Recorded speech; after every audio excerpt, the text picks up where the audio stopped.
Какви са предимствата да има ученически съвет във всяко училище според теб? Ами, за да може да, да се чува мнението на учениците и дали са съгласни с решенията, които се взимат. И от учениците, и учителите също.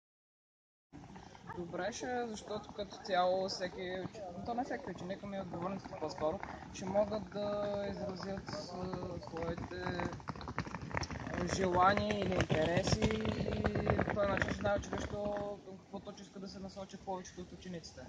Могат да се обединят много ученици и да си комуникират от едно училище в друго, както и в цялата страна.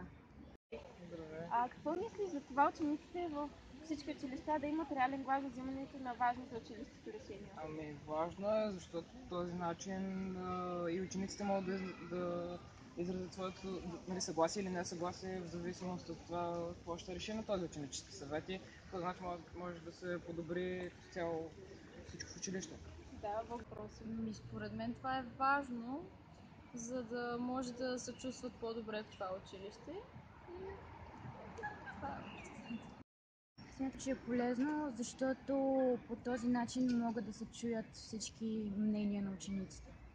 Добре, и последно, както се струва ученическите съвети да имат собствени парични средства за осъществяване на инициативи собствени? Ами това ще е добре, защото по този начин и учениците ще могат да направят нещо, което те искат. Например, в някои училища да не могат да